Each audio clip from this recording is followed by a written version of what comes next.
Hello बच्चों, कैसे हैं। आशा करते हैं कि आप सभी ठीक होंगे और अपने अपने पढ़ाई को गति दे रहे होंगे। हम इस वीडियो में वर्ग 10 के रसायन विज्ञान का पाठ संख्या 3, जिसका नाम है धातु और अधातु, इस पाठ के बारे में पढ़ेंगे। इस पाठ का सबसे पहला प्रश्न है धातु, जिसे अंग्रेजी में बोलते हैं मेटल। धातु क्या है? तो वैसे तत्व जो विद्युत और ऊष्मा की सुचालक होते हैं तथा आघातवर्ध एवं तन्य होते हैं, उन्हें धातुएं कहते हैं। जैसे सोना, चांदी, तांबा, एल्युमिनियम आदि।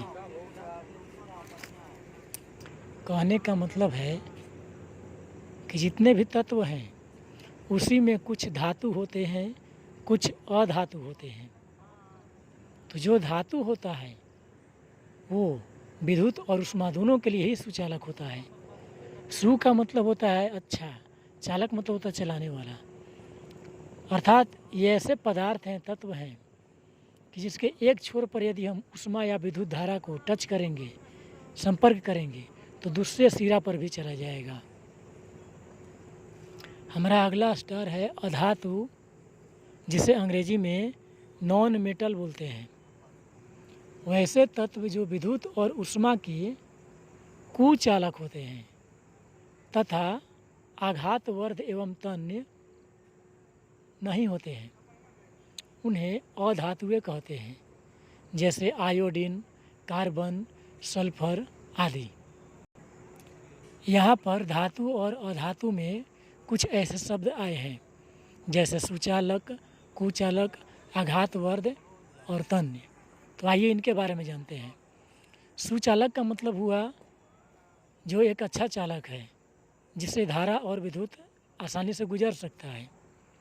कुचालक का मतलब हुआ खराब चालक, अर्थात इनसे होकर धारा और ऊष्मा एक छोर से दूसरे छोर तक नहीं गुजरेगा। एक शब्द आया है आघातवर्ध। तो यह एक धातुओं का गुण होता है। इसी गुण के कारण हम लोग कोई भी धातु को पीट पीट कर चादर के रूप में ढालते हैं। जैसे कि आप लोग देखते होंगे कि दुकान के दरवाज़ा, शटर, घर का दरवाज़ा लोहा का जो बनता है चौड़ा होता है, पंखा का डैना चौड़ा होता है। तो ये किस गुण के कारण है? तो धातु के आघात वर्ध्यता गुण के कारण ही संभव है। तन्य क्या होता है? तो कुछ धातु को हम खींच कर तार बना सकते हैं, तो ऐसे तत्व को हम तन्य बोलेंगे। इस गुण का नाम है तन्यता। आइए कुछ इम्पोर्टेंट बात देखते हैं। प्रकृति में कुल तत्वों की संख्या 114 है। इनमें से 92 धातु और 22 अधातु हैं।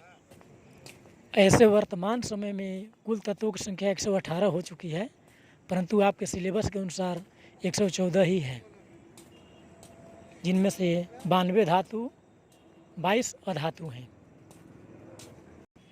सबसे अधिक आघातवर्ध या तन्य कौन सी धातु है? तो वो है सोना और चांदी। सोना सबसे अधिक है, प्रथम स्थान पर है। अब बात किया जाएगा कि ऊष्मा और विद्युत के लिए सबसे अधिक अच्छा चालक कौन सा धातु है?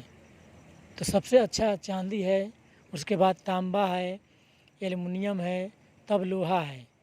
ये क्रमशः हैं। अब हम बात करेंगे कि सबसे खराब सुचालक अर्थात कुचालक कौन कौन है? तो सीसा, जिसको अन्य नाम लेड है, और पारा, जिसका अन्य नाम मरकरी है। ये विद्युत और ऊष्मा के लिए सबसे खराब चालक हैं। लिथियम, सोडियम, पोटेशियम, ये ऐसे धातु हैं बहुत ही मुलायम होते हैं। इतना मुलायम कि हम इसे चाकू से भी काट लेंगे। अर्थात सभी धातुओं में ये मुलायम हैं। पारा एक ऐसा धातु है जो धातु होते हुए भी द्रव अवस्था में पाया जाता है। कहने का मतलब कि अन्य धातु कोई भी नहीं है जो द्रव पानी की तरह होता है, लेकिन पारा यानी कि मरकरी जिसका संकेत है Hg, यह धातु होते हुए भी द्रव अवस्था में पाया जाता है। इसी प्रकार ब्रोमीन एक अधातु है, यह अधातु होते हुए भी द्रव अवस्था में पाया जाता है। मतलब धातु में कौन तो पारा और अधातु में तो ब्रोमीन। ये पानी की तरह मतलब द्रव होता है, बाकी अन्य धातुएं अधातुएं द्रव नहीं होते हैं। आयोडीन और ग्रेफाइट चमकीले धातु हैं, अर्थात ये चमकदार होते हैं, ये चमकते हैं धातु की तरह, जबकि अन्य अधातु नहीं चमकता है, लेकिन आयोडीन और ग्रेफाइट चमकता है। हालांकि ग्रेफाइट कार्बन का ही अपरूप है। सीजियम और गैलियम ये ऐसे धातु हैं जिनका बहुत ही गलनांक निम्न है। ये हमारे हथेली शरीर के ताप से भी पिघल जाते हैं। जिस प्रकार देखते होंगे गर्मी के दिन में मलाई कुल्फ़ी पिघलने लगता है, उसी प्रकार ये हमारे शरीर के तापमान से पिघल जाता है, इतना इसका गलनांक कम है।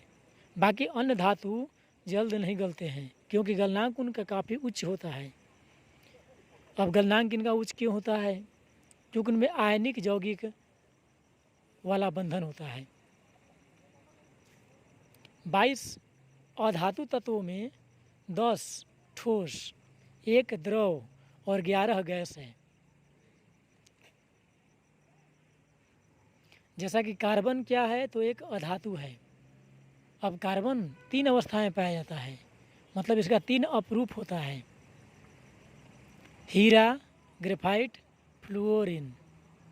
अब अपरूप क्या होता है? तो आप देखते होंगे, कहीं ड्रामा देखे होंगे, उस ड्रामा में कोई हीरो का पाठ करता है। अब ड्रामा के अगले दिन वही लड़का को आप गांव गली में देखते होंगे, लड़का वही है। इसी प्रकार कार्बन है जो अलग अलग रूपों में पाया जाता है। तो कई तत्व हैं ऐसे जो अलग अलग रूप में पाया जाता है, तो उन्हीं रूपों को अपरूप कहते हैं और इस घटना को अपरूपता कहा जाता है। अब हमारा अगला स्टार है उपधातुएं।